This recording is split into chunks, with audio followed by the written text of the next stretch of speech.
नक्षलग्रस्त आणि अतिदुर्गम जिल्हा म्हणून ओळखला जाणारा गडचिरोली जिल्ह्याने देशासाठी एक नवा आदर्श निर्माण केला आहे. गडचिरोलीच्या गोंडवाना विद्यापीठाने आदिवासी भागातील पारंपरिक वैद्यूंच्या ज्ञानाचा आदर करत गडचिरोली गोंडवाना विद्यापीठ परिसरात वैद्य चिकित्सालय सुरू केले आहे. या वैद्य चिकित्सालयामध्ये अतिशय कमी दरात विविध आजारांवर उपचार केले जात आहे. आता हे आपण वैद्य चिकित्सालयामध्ये आपण बघू शकता, गोंडवाना विद्यापीठातील हे वैद्य चिकित्सालय आहे. पारंपरिक उपचारांना प्रोत्साहन देण्यासाठी हा अभिनव उपक्रम गोंडवाना विद्यापीठाने सुरू केलाय. आपण बघू शकता या चिकित्सालयामध्ये विविध आजाराचे रुग्ण येथे उपचारासाठी येतात. हाडाचा आजार असेल, मानेचा आजार असेल, कमरेचा आजार असेल किंवा पायाचा आजार असेल, अशा विविध आजारांवर वैद्य उपचार करत असतात.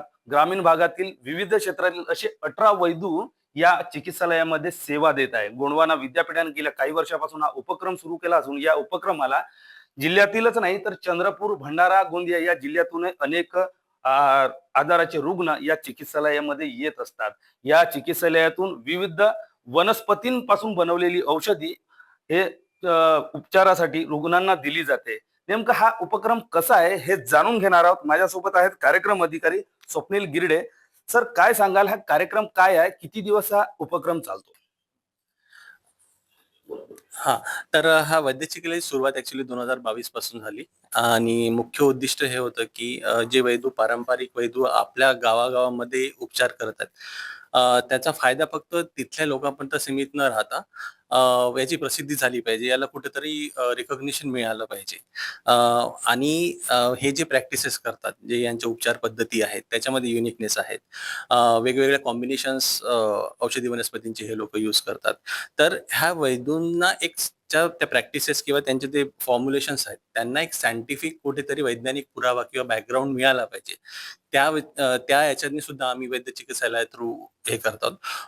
जेव्हा याची सुरुवात करण्यात आली, मला हे नमूद करावसं वाटते, की मान्य जे कुलगुरू आहेत डॉक्टर प्रशांत बोकारे, त्यांच्या संकल्पनेतनं याला सुरुवात करण्यात आली आणि त्यांच्या पुढाकाराने हा इनिशिएटिव्ह घेण्यात आला. आणि आज बघतायत तर सुरुवातीला पेशंट नव्हतेच आमच्याकडे. आमच्याकडे एक 6 महिन्यामध्ये खूप कमी पेशंट्स होते. पण आजचा जो आकडा बघतोय तो 3000 प्लस पेशंट्स आलेले आहेत.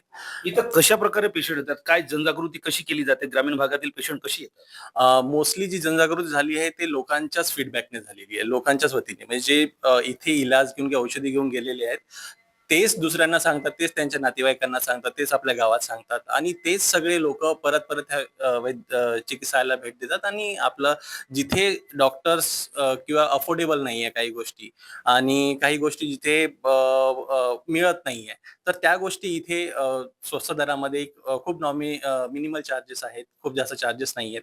आणि काय किती चार्जेस आकारलं जातं एखादा जनरली चार्जेसचे जे असं आहे, की ही चार्जेसची बाब आहे ही पेशंट आणि वैद्याच्या मधली आहे. याच्यामध्ये विद्यापीठाने यांना फक्त व्यासपीठ प्रोव्हाइड केलेलं आहे आणि लागणारे जे साहित्य आहे त्याच्यामध्ये गुड मॅन्युफॅक्चरिंग प्रॅक्टिसेस कसं करायचं, गुड स्टोरेज प्रॅक्टिसेस काय आहेत, त्यानंतर एक चरक केंद्र किंवा एक वैद्य चिकित्सालय कसं असावं याच्याबद्दलचे सर्टिफिकेशन सुद्धा आहे, नॅचरोपॅथीच्या ज्या प्रॅक्टिसेस आहेत, तर त्या सगळ्यांचं ट्रेनिंग त्यांना कॅपॅसिटेट करणं हे काम विद्यापीठ करतात आणि त्यांना एक व्यासपीठ मिळवून दिलेलं आहे. आणि हे नमूद करावं वाटतं की मला, की इथे एक नियमावली जी एक सेट केली आहे त्याच्यामध्ये आहे, की हायर ऑर्डर डिसीजेस ट्रीट केले जात नाही. इथे कोणी कॅन्सरला वगैरे अशा प्रकारचे कोणतेही हे ट्रीट केले जात नाही. या चिकित्सालयात किती वैद्य सेवा देतात? म्हणजे ग्रामीण भागातील गडचिरोलीतले आहेत वैद्य की भंडारा, गोंदिया, चंद्रपूर कुठले आहेत? किती जण सेवा देतात? आपल्या इकडनं चंद्रपूर, भंडारा, गोंदिया, गडचिरोली ह्या भागात नाही, गडचिरोलीचं सर्वात जास्त प्रमाणामध्ये आहे. आणि काही वैद्यूंना जसं आम्ही 50च्या जास्त वैद्यूंचं 130 वैद्यूंच्या पेक्षा जास्त डॉक्युमेंटेशन केलेलं आहे आणि 50 वैद्य सध्या आमच्याकडे ऑनबोर्डेड आहेत. त्यातले 18 लोक आम्ही वैद्य चिकित्सालयाची त्यांना हे केलेलं आहे आणि खूपशी वैद्य आहेत जे त्यांच्या जागेवर राहून तिथे सेवा देतात. खूपशा वैद्यूंना भंडारा तिकडनं यायला खूप दूर परवडत नाही, तर असे वैद्य तिथेच त्यांच्या गावामध्ये सुविधा देतात. माझ्यासोबत वैद्य सुद्धा आहेत, ते रुग्णांवर उपचार करत आहेत. आपण त्यांच्याकडून जाणार आहोत. काका, काय सांगाल, कोणत्या गावच्या आहात तुम्ही, कधीपासून इथं सेवा देतात?